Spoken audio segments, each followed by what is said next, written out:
Greetings to all my fellow watch enthusiasts on YouTube and Facebook and wherever else this video will be seen and shared. Celine Driver once again bringing you another unboxing and review of a watch that I do not own. This watch is a Random Rob Discord group tour watch. If you don't know who Random Rob is, he is a fellow watch YouTuber with about a 51,000 or so subscriber footprint. So he's a big watch channel, and he's been a very big help to me and a good friend. He has a Discord group out there, and the Discord group allows what are called watch tours. What is a watch tour? Watch tour, very simply, is a watch that is, in this case, loaned into Random Rob for review purposes. And then if Rob gets the permission from the owner of the watch is then toured around the United States and even occasionally into Canada. About a dozen other watch folks that belong to the Random Rob Discord server are allowed to enjoy the watch for a few days and then send it on to the next person in the tour. Such an event, I've reviewed many tour watches in the past, and I've got another one here. This one is from a company called Davanti, D-A-V-A-N-T-I. I will leave a link to their somewhat confusing but very elegantly designed website, so you can take a look at what they're offering. This watch is one of their Horizon watches. In this particular case, if I open up the nice box, by the way, I really like the design of that box. A very simple double snap enclosure closure.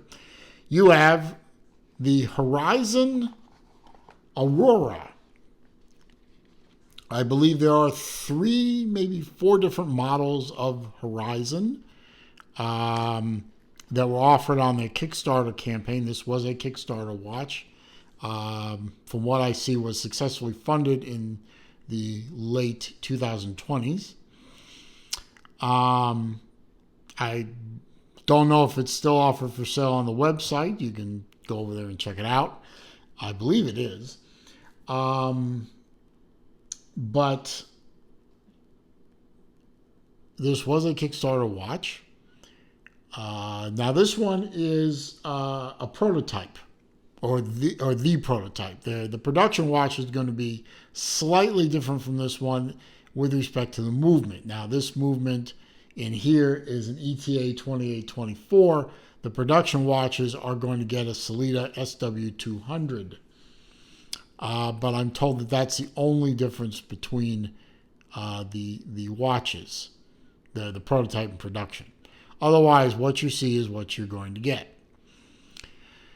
A very interesting looking watch. The dial has many interesting features about it. If I can get close in, you can see the waffle pattern first of all, and you can see the pattern kind of, fades away a little bit. I mean, it has that kind of running off into the sunset kind of effect down below there. Up here, it gives the watch dial a very nice kind of moving forward off into the horizon.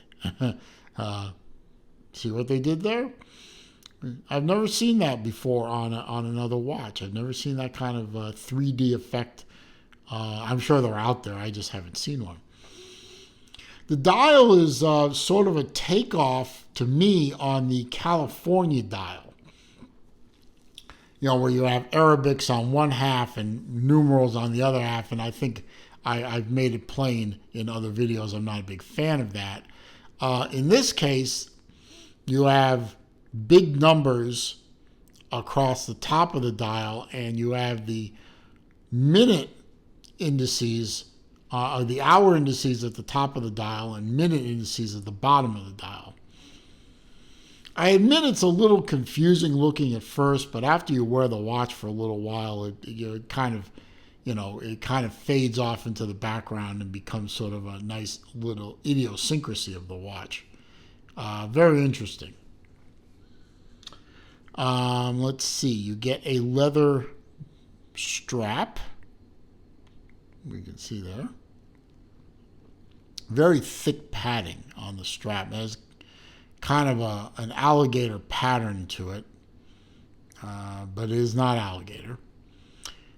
You have a butterfly clasp. Now on bracelets, I'm not a big fan of butterfly clasps on bracelets, but on straps where you can actually micro adjust them to a degree, I'm not as against them as I am on a bracelet. I've had watches before where I've had butterfly clasps on a bracelet, and I've immediately removed them and changed them out for a different either strap or bracelet. My Grand Seiko Snowflake would be a perfect example of that. I'm not a fan. But it is stainless steel, even though this is coated. We'll get to that in a minute. And you adjust here. You can see that this watch has been around a little bit. A little wear on the strap. That's not a terrible thing. I'll give you a wrist shot. Close it up. Fits my 7¼ inch wrist very well. You can see it's also a signed bracelet, or clasp, I should say. And on my 7¼ inch wrist, I mean, it does have a good lug extension on it, but it still fits me very well. Really a nice looking, kind of a dressier watch, business style watch, dress watch. Still has really good water resistance to it. We'll get to that in a minute. But, I mean, it's not going to be, it's not really meant to be a sport watch, but it has sort of a sport-ish look to it. And yet with this gold, this gold coating, it can look very formal as well. You can see you get an exhibition case back. Now remember, that's an ETA movement in there. This is going to be an SW200 movement in the production watch. And you can see right there it says Kickstarter 2020 on the case back.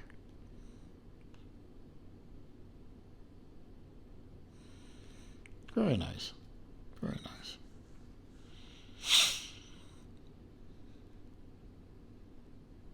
It's good polish on this thing. I mean, this thing has been around the block a little bit, and yet it's still holding up very nicely. Got my sheet of facts here. This is the Davanti Horizons Aurora, this particular model. There are several different Horizon models, submodels. This is the Aurora. It is the one with the gold PVD coating. So it's not a plated watch. I mean, some people have said gold plating. It's not. It's a PVD coating. You get sapphire crystal on the front, but it's mineral crystal on the back. I mean, that's a minor objection for me. I mean, I would rather it have a sapphire crystal on the back too. It wouldn't add too much more cost to the watch, so I don't know why they didn't do it, but they didn't do it, so. 316L base metal on the case and on the clasp. You saw that it said stainless steel. Was it right there? Where did it say stainless steel? Right there. Focus. There we go. Very nice. Let's see. Case is 41 millimeter diameter. It is 10.5 millimeter thick.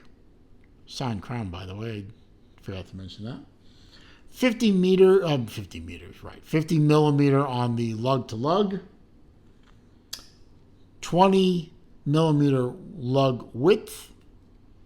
By the way, it is standard spring bars, not quick release. And 100 meter water resistance. Now, this is not a screw down crown. And yet you still got 100 meter water resistance.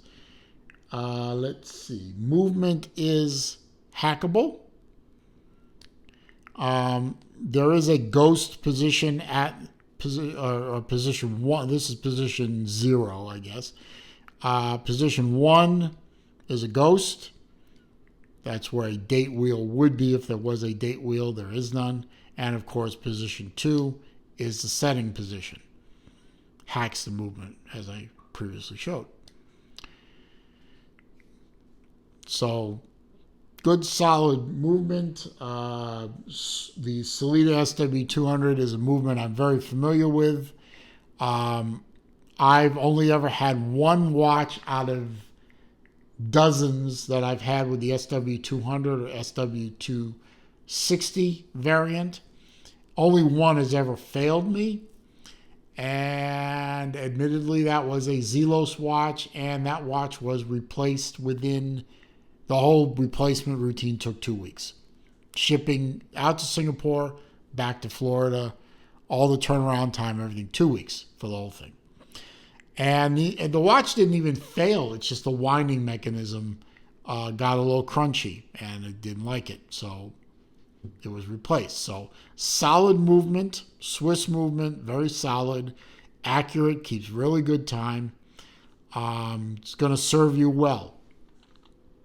So if this is a watch, the type of watch you would like to take a look at, sort of a watch that can do multiple roles. It can be a dressy watch. It could be a business attire watch. It could even survive some sportiness. It could even get wet. 100 meter water resistant. With a non-screw down crown, I really wouldn't push that. But if you wanted to go for a quick swim, or you got caught out in the rain while you were walking around or taking a hike or something, I think the watch is going to do just fine. I wouldn't dunk it under the water for extended periods of time with a non-screw down crown, but hey, that's me, You do you. I'll treat my watches one way, you treat them another. Anyway, good solid watch. I think it's good value for the money. I would head over to their website and check them out. And with that, I'm going to wrap the video. Not much more to say about it. It's a very simple watch. It's a very nice watch to look at. Easy to tell the time at a glance. It looks great. It's made out of good quality material. What more do you want? But if you did enjoy the video, please click that thumbs up for me. Clicking the thumbs up is a big help to my channel. It helps with the YouTube search algorithms and draws more people to the channel, and that is always, for me, a good thing. Comments, questions, suggestions down below, I do read them all. I do still respond to them all. However, if you are going to be a troll, or you are going to be a nasty little cuss, or you're going to leave links to bad places on the web, I'm just going to delete the comment and I'm going to block you. If you're new to the channel, of course, welcome. I'm very happy you found the place. I'm very happy you're here. Feel free to look around and watch as many videos as you like. All I ask, only thing I ask is before you leave, click the subscribe button. And when you do, click the bell icon next to it so that when I do upload new material, which I'm trying to do as often as I can, you will be alerted to the release of that new material. And when I do live streams, which I do every Wednesday afternoon at 3 p.m.